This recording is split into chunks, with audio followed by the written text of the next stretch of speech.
Good evening, everybody, and welcome to another episode of Let Me Straighten My Chair Out.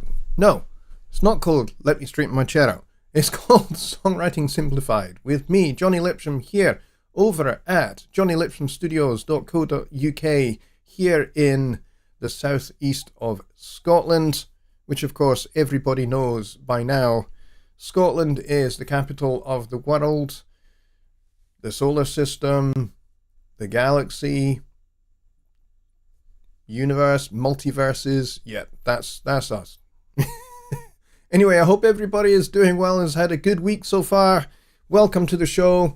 And tonight, I don't know what we're going to talk about. So, mostly because it's been a heck of a day. I've had a very long day indeed. And haven't really had much of a chance to think about what we're going to talk about tonight. So basically, tonight's show is entirely on you guys. So if you have questions about songwriting, both lyrics and music, and you have songs about melody writing, harmony, chord changes, music theory, arranging, instrumentation, orchestration, all of that kind of stuff. If you've got questions on those kind of subjects and more, all to do with the broad subject of songwriting, then please get them in the chat and I would be very happy to answer them. The best way you can do that is to type at Jonny Lipsham Studios. I know it takes up some of the characters used for your question, but I don't mind if you spread the question over a couple of posts. It's fine. If you need to do that to get your question in, that's absolutely fine. You guys go ahead and do that and get those questions in the chat and we'll get the show on the road.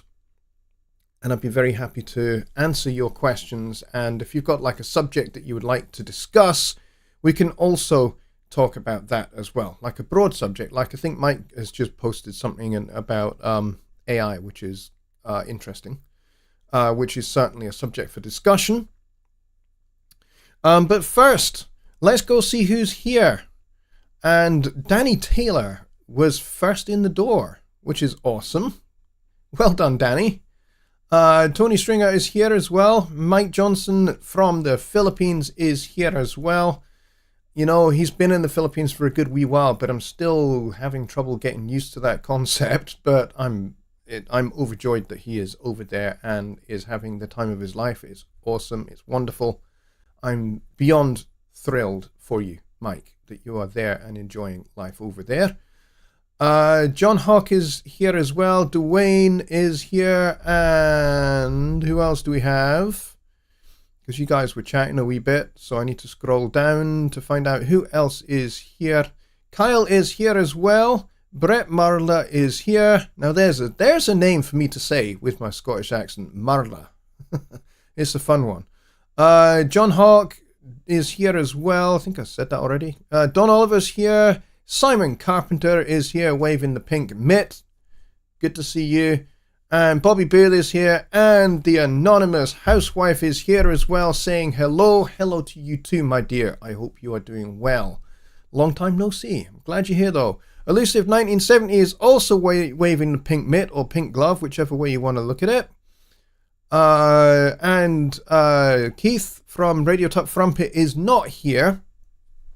So we will treat him as such. I'm kidding.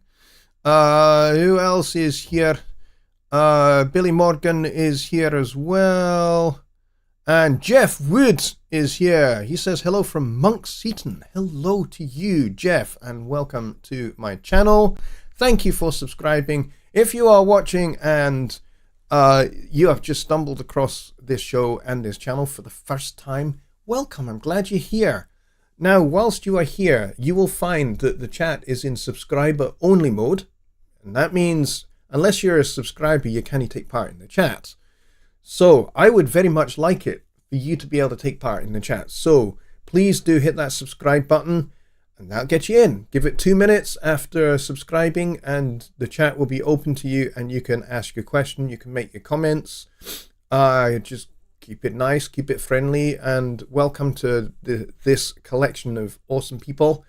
The people that are here mostly on my Wednesday and Sunday night show, they are awesome people, and you will You will fit in well here for sure. They are the nicest people on the planet, in my view. So we got 18 people here, but we've only got 8 likes. Okay, I get it. We're early in the show and you don't know whether the show's going to be any good yet. That's okay. But I would love it if by the time we get to the end of the show, we have the same number of likes as we have viewers. That would be awesome.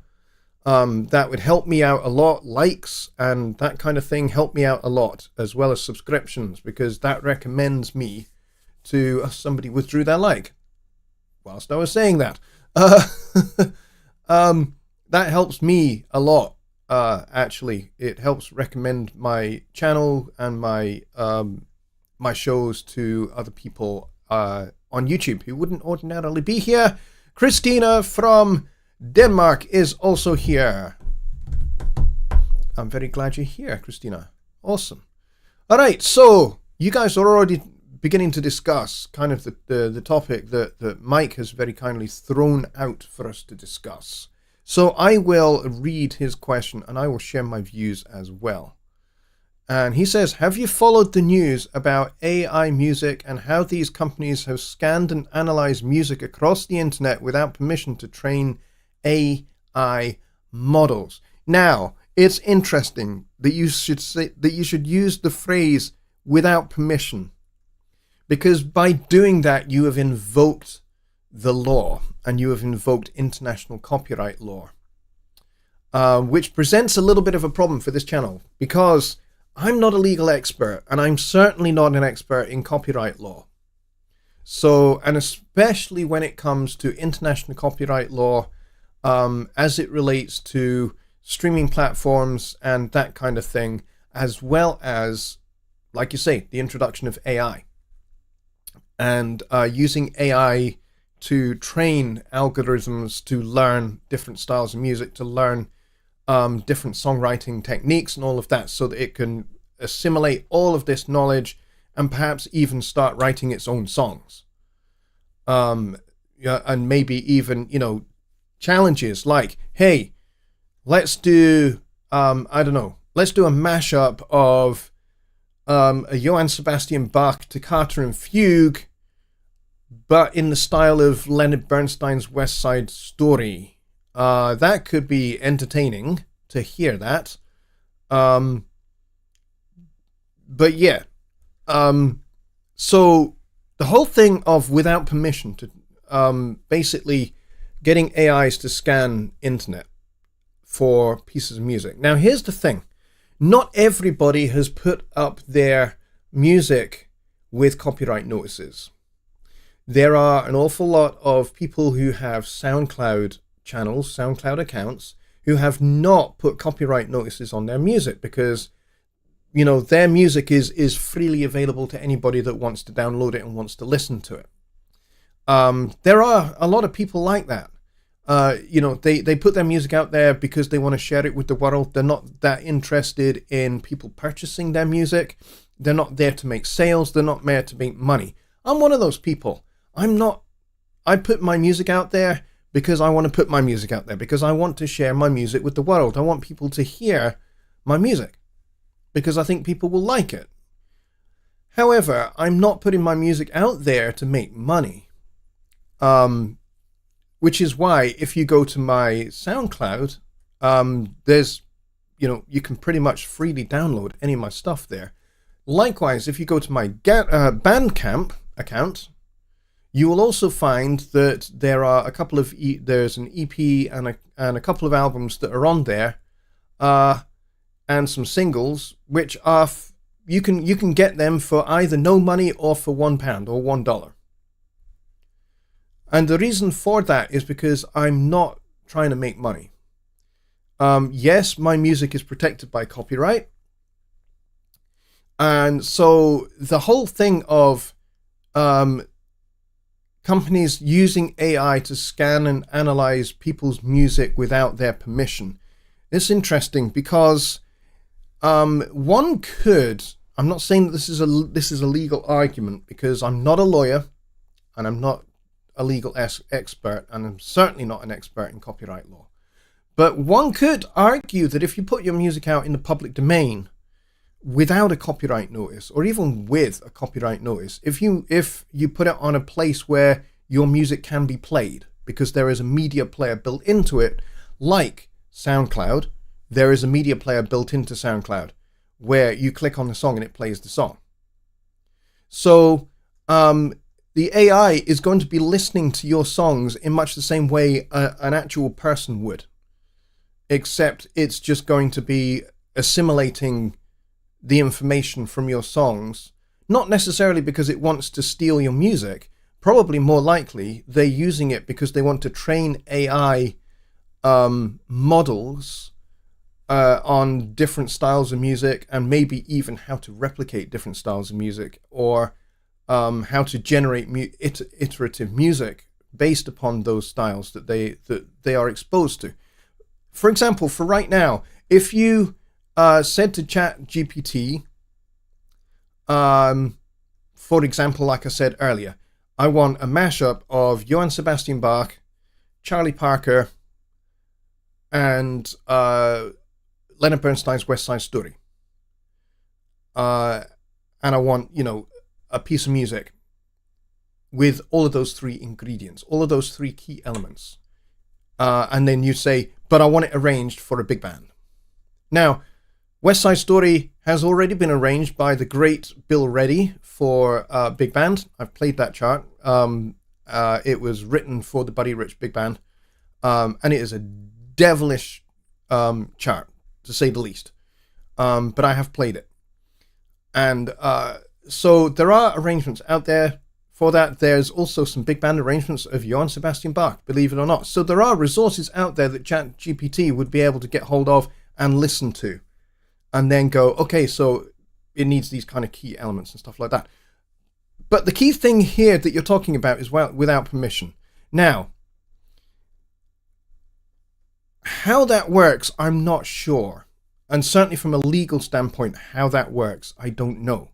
But certainly, if there is a media player on a website with songs collected on them, like you get on SoundCloud, like you get on Bandcamp, if you can play the music, then an AI model can listen to the music. So from that point of view, I guess a lawyer could argue it's fair game. It would only become a problem if the AI model then steals that music, like literally lifts a melodic phrase that you wrote, or a lyrical concept that you wrote, and then uses it in another circumstance or another situation, because then the AI model has gone beyond just trying to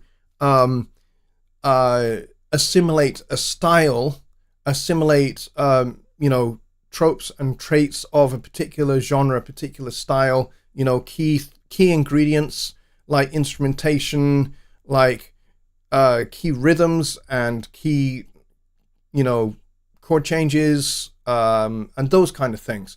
Those kind of stylistic things are important if you want to learn how to play a particular style of music. For example, if you want to learn how to play salsa or mambo or son montuno, then you're going to have to learn things like 3-2 clave, 2-3 clave. You're going to have to learn how to compose a son montuno piano part. You're going to have to learn how to compose the bomba bass part. You're going to have to learn how all those percussion elements work together, because they all follow very specific rhythms called the clave. And so all of those are fair game,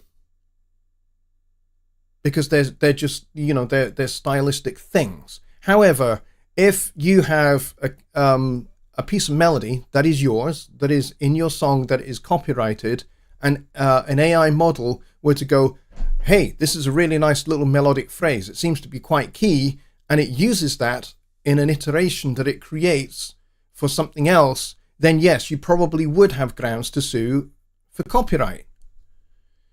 And so, yeah, it does tend to get a little bit woolly, especially if humans interacting with AI start saying things like, I want Johann Sebastian Bach mashed up with Charlie Parker, mashed up with Depeche Mode. For example, those are just, three things that I just plucked out, or with a Sinead O'Connor style vocal. You can ask AI to do something like that, and it probably would. But when it starts actually lifting copyrightable melodies, copyrightable lyrics, and those kind of things, then it does possibly get into slightly tricky legal territory. But we're kind of at a point with this where we're at a point in the development of AI where there is no legal precedent yet. There's no case law yet. So, law courts, lawyers, advocates, judges, judicial courts are going to have to start laying the groundwork for this. Just like, back in the day, back in the beginning of the 20th century, there was really no copyright law. Certainly there was no mechanical copyright law until records started being pressed. And then lawyers had to start developing case law, which then would go before, the United States Supreme Court, for example, who would then, set legal opinion and legal precedents that became law. And then those things may be taken to the international courts, which would then become international law. So we have international mechanical copyright law, for example. And those govern everywhere. So whether you're in Jakarta, Indonesia, or whether you're in Chicago, Illinois, or whether you're in, Midlothian, Scotland, in the United Kingdom, the same copyright laws govern with, some local variances. But for the most part, there's international copyright that governs music and mechanical reproduction of music. That didn't exist until, the recording era began. So we're going to have to do much the same kind of thing with AI. We're going to have to kind of develop case law as we go. All right, so I think we've kind of done that one a wee bit. It's a great question, and it's a challenge, and it will be. Mike says, there are big players like Sony BMG and many others that put together a big thing about it and think it's probably going to end up going to court. Oh, yes, it will. It will, no doubt, because these kind of things, there has to be a legal framework put in place, which means there has to be case law, there has to be precedent, there has to be Supreme Court and international Supreme Court justice opinion, which sets the ground rules for all of this, in order for it to work. So you're right, it will be going to court, but not necessarily for in a lawsuit sense, but more because legal frameworks have to be established. So it's not a case of Sony BMG suing X other record company or X other record company suing Sony BMG. They're not suing each other. They're trying to develop case law, and yes, case law does develop out of lawsuits, but it's more they want to establish the groundwork. Christina says, remember to hit the like button. Yes, please. We got 20 people watching. We got 13 likes. Let's get those likes coming in, please, people. I would appreciate it. Let's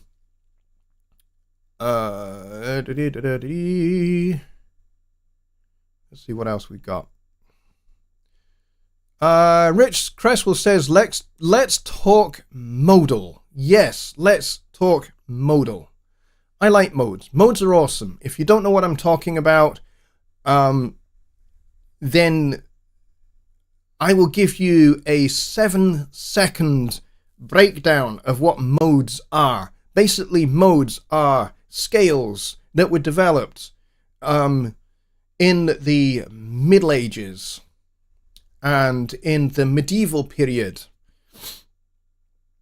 And they stem from Gregorian plain song and Gregorian chant.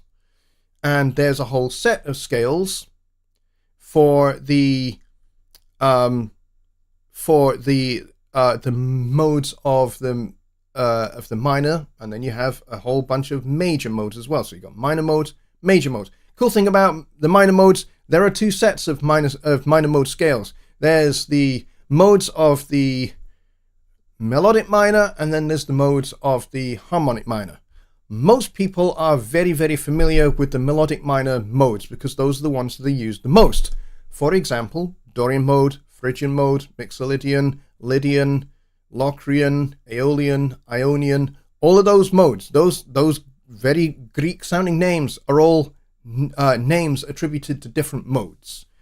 And basically, the essence of a mode is how the scale is built out of different semitone and tone intervallic relationships. That sounded like a heck of a sentence. But if we break it down to its really simplest form, let's take the C major scale, which, by the way, is its own mode. It is the major scale. It is also the Ionian mode. Okay, so let's take a look at that. Everybody should know how the C major scale goes. It's basically the white notes from C to C. All right. So if we were to take that scale and instead of starting it on C, we start it on the next note up, D, and we run all the way up to the D above.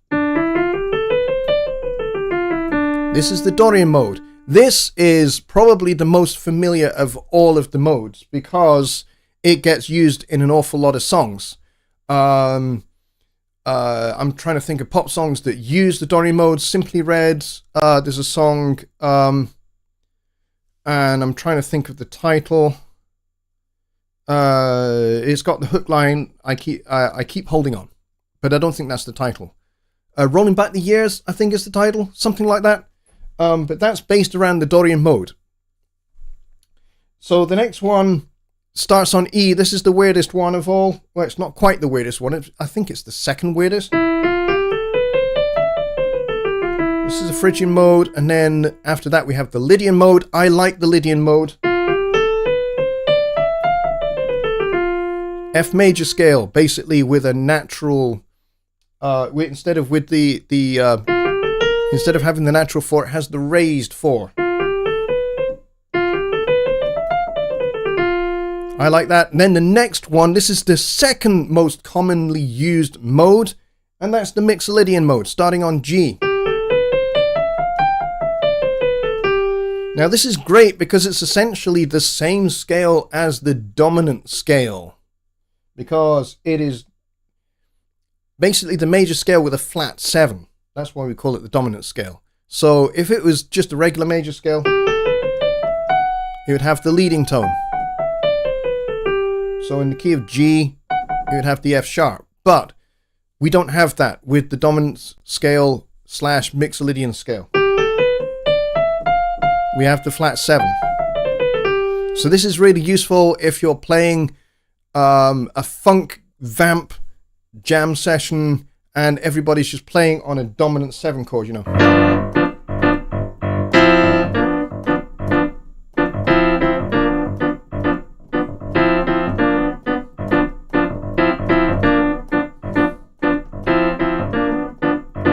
So if your band is vamping on a G7 chord just like that,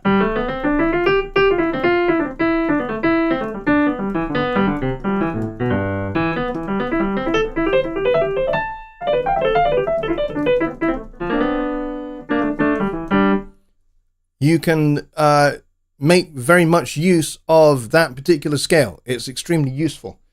Next one is the Aeolian scale, from which we derive pretty much the most recognized minor scale.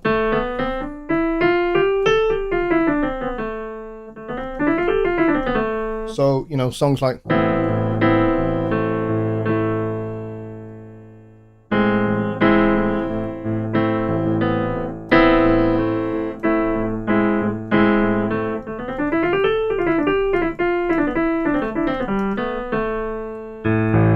so that's Aeolian. And then finally we have this guy.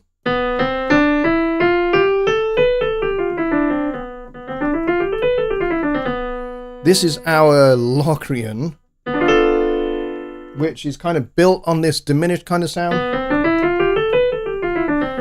Now the weird thing about this scale is that it has two semitones kind of right in the midst of it. So you have the flat 2, and then you have the 4, but then you have the flat 5 as well.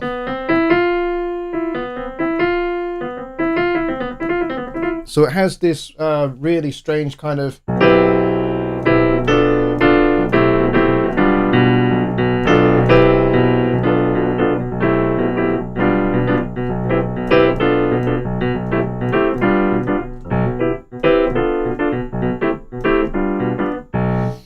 So it's a bit of a weird one, and not many people like improvising on the Locrian scale. We kind of did a variation of this. If you recall the Halloween challenge from November last year, we used a variation on this called the Locrian flat 6 scale. We used this note here.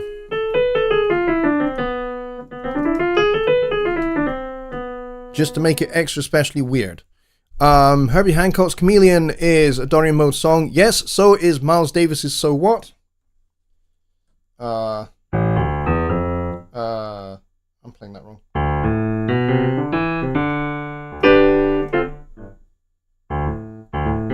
Hey. That is a Dorian mode song, very definitely. And it was the cool thing about that particular tune. Yeah, it's a jazz tune, but guess what? It was actually a pop hit as well, believe it or not, and spawned a whole bunch of versions of that song that also became pop hits. So there you go. And Use Me by Bill Withers and Oye Comme Va are all Dorian songs. Yes, they are. Indeed, you are quite correct. And we are losing viewers like no one's business here. So there you go. That's a little bit about modes, and they are very, very useful for, like, if you want to write a piece of music and you don't really know where to start, but you maybe don't like using chord changes. You're kind of a bit stuck with, what kind of chords you want to use, or even how to write a melody. You're a little bit stuck. Modes are going to be your friend. So let's just say you want to do something based out of the Dorian mode because it's nice and easy. Well, I'm stuck. There we go. Not stuck anymore. Dorian mode is super duper easy to get into, and you can build chords out of the notes of those scales, basically just by picking notes from them. Now, if you want to avoid the sound of kind of a minor chord, like, that's D minor 7. If you want to kind of use the Dorian mode but avoid that kind of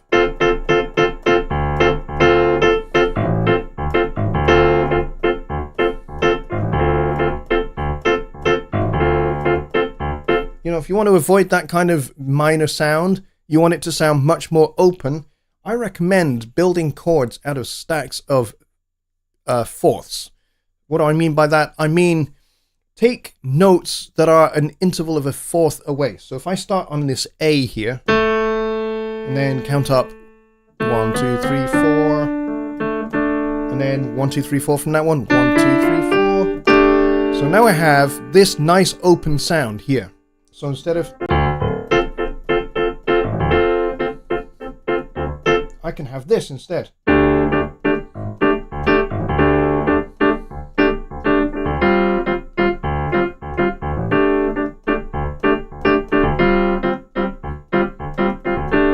And it's nice and open. It's neither major nor minor sounding. It's open. It doesn't sound like a minor chord. It doesn't sound like a major chord. It sounds kind of in-betweeny. And so this is where modes are really, really useful. And in fact, there's Pink Floyd songs that are built on the Dorian mode scale as well. And when they play their live shows, they will quite often just, vamp away on a D minor chord or something like that.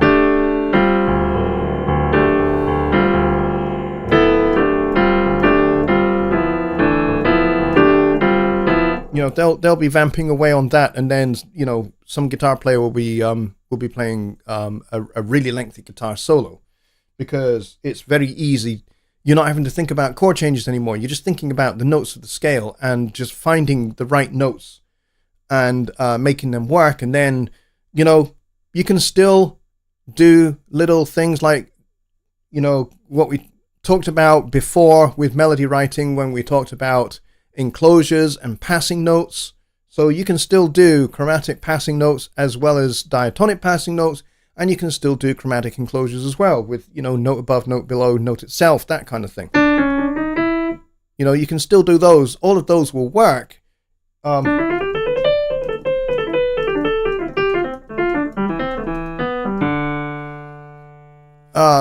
All of that was just the Dorian mode. And what I did was I just made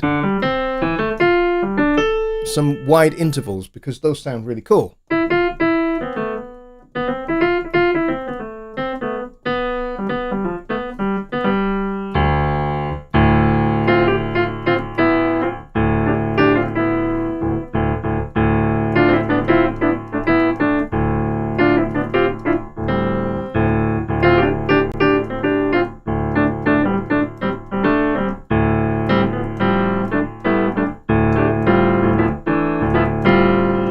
So you can make it sound nice and wide open. Rich is very helpfully listing how to build each of the modes. So we've got the Ionian, the Dorian, the Phrygian, Lydian, Mixolydian, Aeolian, and Locrian scales. So basically starting on C and going up in his list. So the Phrygian is a minus scale plus the flat second, flat sixth, and lowered seventh. Yes, it's a strange one, the Phrygian mode. But this mode is actually where you get quite a lot of Spanish and Moorish influenced music comes from this mode.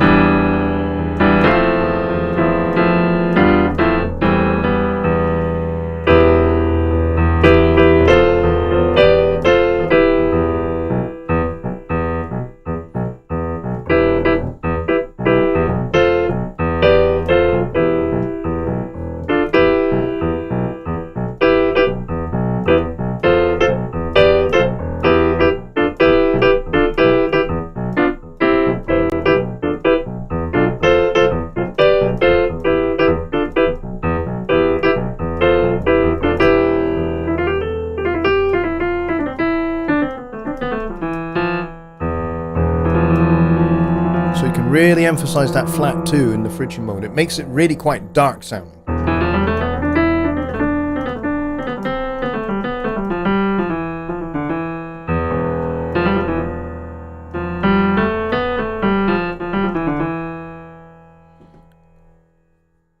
So yes, a lot of the 1950s music of Miles Davis made use of a lot of these different modes when he was working with the arranger Gil Evans. So yeah, there's a lot of stuff you can delve into there. So yeah, modes are pretty awesome. Brett asks, when writing lyrics, do you prefer a top-down approach, starting with the title and working backwards, or starting with an opening line and expanding from there? That's a great question, because I actually have a little bit of a unique approach to lyric writing. Essentially, what I do when I'm writing lyrics is I start with a story. I start with a narrative. So I will have a story to tell, and I will have characters that inhabit that story. I will have a location in which the characters are set. And for me, the concept starts macro. It starts with the whole story, the characters that inhabit that story, and what I do with those characters. That's phase 1. And then phase 2 for songwriting is, now that I have my story, now that I have my characters, what I want to employ is a method by which I can tell that story in as few words as possible. So I will, quite often start with writing out the, kind of like the framework of the story. And then from there, I will start editing it. I'll start taking out words, until I've distilled it down into its bare essentials, where the story is there, the story is very clear and discernible, but a lot of the words have been taken away. And so And then what I like to do is I like to develop a particular narrative style called fractured storytelling. And this is what you come up against quite often when you interview witnesses to a particular event. So, for example, let's say you are standing at a train platform waiting for your train, and let's say the train comes barreling into the station and he's going too fast, and the driver applies the brakes way too late, but he over exaggerates how much he needs to brake because he realizes he's applied the brakes way too late, and he derails the train, and the carriages start coming off the track, and then they start coming up onto the platform itself, and chaos, destruction, and mayhem ensues. And maybe the event itself only lasts for a matter of seconds, and yet a lot of harm and a lot of damage can be done to both people and property and the station and the platform itself. And, people can be seriously injured, people can be killed in such an occasion. The fractured storytelling example comes out of eyewitness testimony to that kind of event, because especially if you interview them in, the immediate moments after that event, because then when they're talking to you, they are recounting the event as it happened very freshly in their minds, but their minds are so overwhelmed by what they have witnessed that everything is all a little bit jumbled up. All the details are there, but it's all fractured, and everything's in little shards in the way they tell the story. And so that's the literary device that I apply to a lot of my stories, is I take them apart down to their bare bone essentials of the story, and then I start basically chopping it up and then scattering it, and then the final step is, if I'm going to go for a rhyming scheme, what kind of a rhyming scheme am I going to go for? Or maybe I'm not going to go for a rhyming scheme at all. A good example of this kind of fractured storytelling is the Steely Dan song "Green Earrings," which is all about, kind of, it's a little bit hard to discern what that song is about, but if you listen to it enough times, you can figure out that perhaps it is somebody recounting the tale of a jewel thief, that was after a particular set of earrings. And so, but the way that story is told is like the verse is made up of very few words. And then there's a couple of hook lines in the chorus. But other than that, a lot of it is just things are chopped up into bare essentials. So like, one line might be 2 words. So Green Earrings is definitely a song to check out, because it has both of the elements that we have talked about so far tonight. It's got the fractured storytelling, but it's also got modal music to it as well. And it's got a funky as heck groove. It features this little vamp.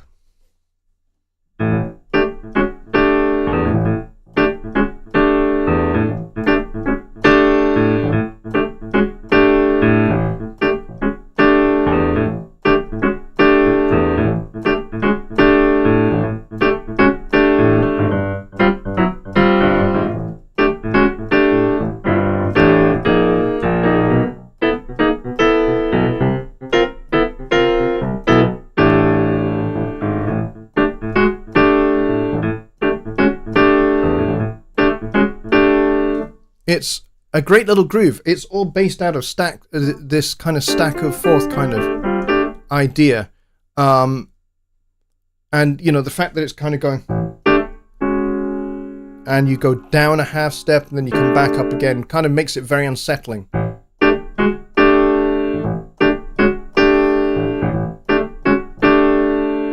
But it's wide open because it's all stacks of fourths. And like I said, incredibly funky groove. And then you've got the fractured storytelling on top of that as well. Very, very minimalist. Very, very minimalist style melody writing as well, because they want to get the urgency, they want to get the excitement and the urgency of the story conveyed in both the music and the lyrics. And it's a very, very, very effective song. And we got Creative Sauce here. Hello, my friend. I'm very glad you made it over to my show. I'm glad you're here. And you're down in Perth, Australia. And I think, like I've said to you before, I've got relatives who immigrated from Perth, Scotland to Perth, Australia. And they have this weird accent now because it's kind of a mixture between Highland Scotland, Perth, with Perth, Australia. It's a weird accent to listen to, and so when I'm on a call with them on Skype or on Zoom, we can be on for hours and hours and hours, and a lot of the time I'm just listening to that accent because it is such a bizarre, strange wee mix, but it's really, really fascinating how it's developed. They were over here in Scotland 2 years ago. It's incredibly expensive to travel from Perth, Australia to Perth, Scotland, but they try and get back as often as they can. But yes, Perth, Australia. I've never been to Australia, but it is on my bucket list of things to do before I kick the bucket. So, yeah, and in fact, it's on my bucket list to not only go to Australia, but to go to Australia during the Ashes cricket as well. I've been to Ashes cricket matches here when the Australian team have been over in England. I've been to many an Ashes test match, but I've never done the reverse. I've never been down to Australia and done it. It would have been nice if I could have been down there for the 2010-11 series where the English team beat the Australians 3-0. It was a heck of a series that was. But yeah, very, very, very expensive. Let's see. I'm just going to pop up and see if we got any more questions. But yes, thank you, Rich, for spelling out, quite literally spelling out the modes for everybody. I recommend everybody take a screenshot of what Rich has posted over the course of several posts there for each of the modes. Those are the modes of the major scale because they're all built fundamentally out of the makeup, the content of the C major scale. So each one of those modes kind of retains, in essence, the foundation of the major scale. But yes, he's spelled out kind of like the intervallic relationships, like particularly with the Lydian, which is like the major scale, but it has the raised fourth, has the sharp 4, and the mixed Lydian, which is a major scale with the flat 7. We call that the dominant scale quite often. I use that scale a lot. And then we have the Aeolian mode, which is the most common minor scale, which has the flat 6 and flat 7, which sounds great if you're going to do something over a minor vamp, but you want it to be kind of a little bit darker and not quite so open sounding as the Dorian mode is. So it's a great option to have there. Let's see. Tony says Netflix has a movie called Baby Reindeer. What are the shows? Some of Edinburgh downtown. It's beautiful there. Yes. There was a movie called Baby Reindeer, and yes, it does feature the city of Edinburgh. Different parts.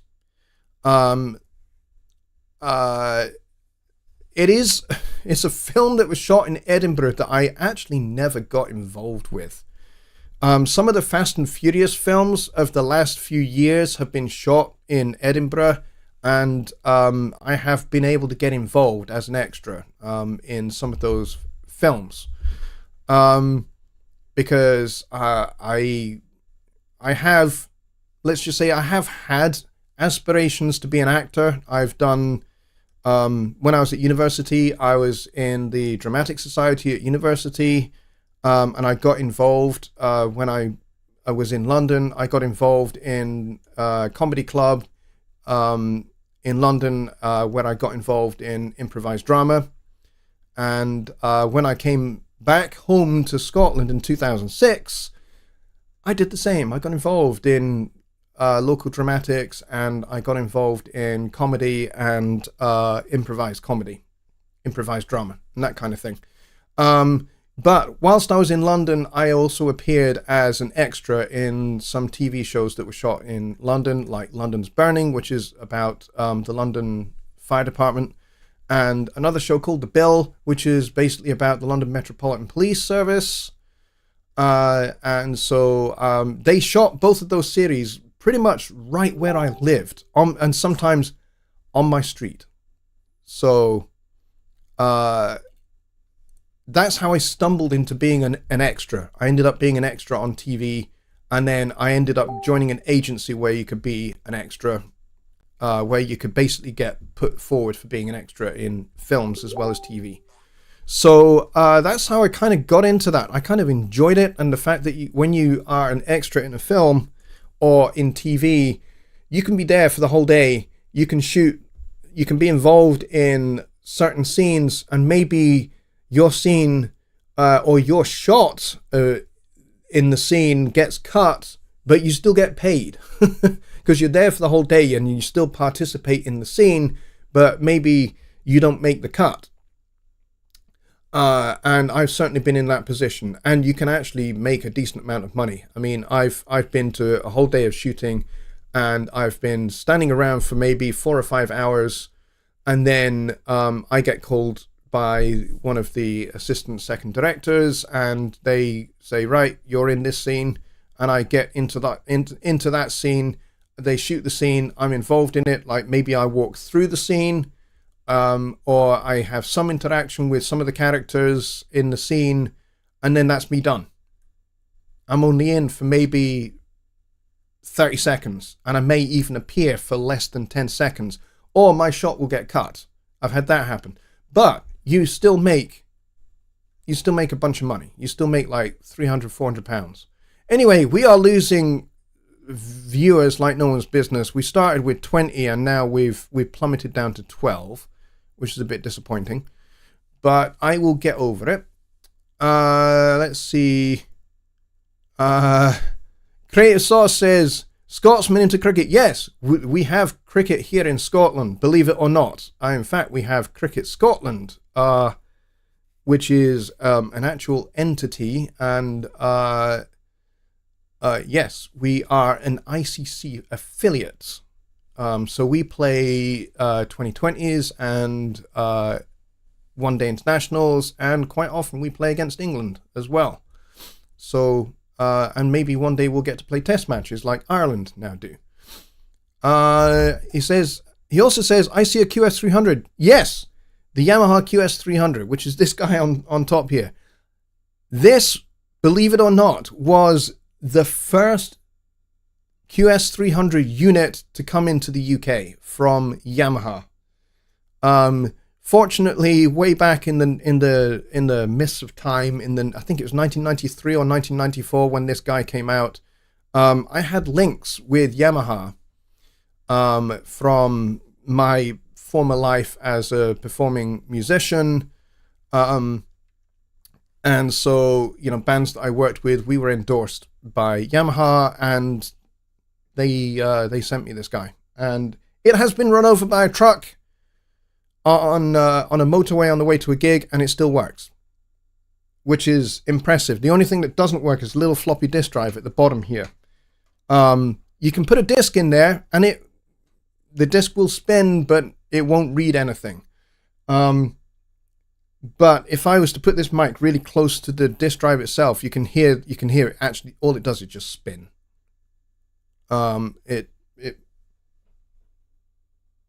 Yeah, it's quite hard to hear, but it does basically just make a little bit of a high-pitched whine all the time.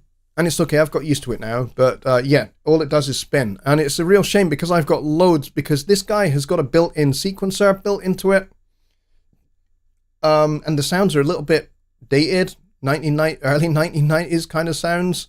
But it has a built-in sequencer built into it, and I did a lot of stuff on the sequencer, and I've still got discs for this guy, but it won't play. It won't play anything. It won't read anything from the discs, sadly. But there we go. Mike Johnson says, I'm going to do an after show Zoom. Link already set for when you are about to end, so let me know when to post. Will do. Let's see. 12 likes and 12 watching. Yeah. We're now 14 to 16. Maybe I could replace the floppy drive. I could if I knew what type of floppy drive. I mean, it's a 3.5-inch floppy drive, but I'd need to know kind of what type of floppy drive it is. And then I'd have to get one that actually fits the chassis. That might be the problem. And then getting parts that will connect it all up and stuff. That might be an issue. But yeah, it's been this way for like 30 years and it doesn't really bother me. But we don't have any more questions, unfortunately. But that's okay. If you'd like to join us on the after show Zoom, then we can certainly do so. And we can, I will be over there on Mike's after show Zoom, and we can continue the conversation there. If you'd like to join us, if you're watching, by all means do so. Mike will have the link to the Zoom in about 30 seconds time, because that was his cue. And we can all pile over there and we can continue the conversation over there. Happy to do that. You know, if you've still got some more questions, then we can discuss those there. Dwayne says, have you run a head cleaning disc in there? Yes, I have many times, and it doesn't help. It does nothing, unfortunately. So there we go. We are done and dusted for another Songwriting Simplified episode. We had some good questions there on... sadly, just sold my QS300. Could have sent the drive. That's all right, mate. I appreciate the gesture very much so. But yes, you and I should hook up and we should have a wee chat. That's for sure. Certainly, we should do that. I would like to do that. So if you're up for that, please do reach out to me. You can go to the web address here, jonnylipshamstudios.co.uk, and you can hit the contact us form and drop me a line there, and we should arrange to hook up and have a wee chat on Skype or Zoom or something like that, whatever takes your fancy. Best lyrics ever, anything written by George Nara Gershwin, some Irving Berlin songs are pretty good. Basically, my songwriting tastes, my songwriting likes span between the music hall songs of the 19-teens all the way through to the present day. But yes, the great songwriting partnerships of the 20s and the 30s and the 40s. I think a lot of the best songs were written in that period. I mean, you had Rodgers and Hammerstein, you had Irving Berlin, you had the Gershwin brothers. You had a lot of really fantastic songwriting partnerships that came out of the Tin Pan Alley buildings, you know, when they were, pretty much the whole of Tin Pan Alley was basically music stores that sold sheet music, and upstairs in the upper floors were lots and lots of offices, and in those offices were upright pianos, and in those rooms were these great songwriting partnerships, and they were just churning out hundreds and hundreds and hundreds of songs that were collated into songbooks, which were then sold in the shop downstairs. This is before records were a thing. And this is how music, popular music, came to be, pretty much. But yes, and I would also say Lennon and McCartney, Elton John and Bernie Taupin, they write fantastic songs. And of course, it goes without saying, Becker and Fagan. No question about that, Becker and Fagan. And like I said, Lennon and McCartney. Bill Withers wrote some wonderful songs as well. Who's the guy that wrote most of Billie Holiday's songs? I'm trying to remember his name. And of course, Duke Ellington and Billy Strayhorn. And then that takes me into all my favorite big band arrangers as well. Like Bill Reddy, I mentioned him already. Bob Mintzer, the great tenor and baritone saxophone player, played with Jaco Pastorius, but also played with Buddy Rich. He was Buddy Rich's baritone sax player for a long time. His charts are phenomenal. Really, really good. Anyway, we are done. Brett says, I would include any songs written by Neil Peart. Neil Peart wrote some awesome lyrics. The guy was a wordsmith, for sure. Totally.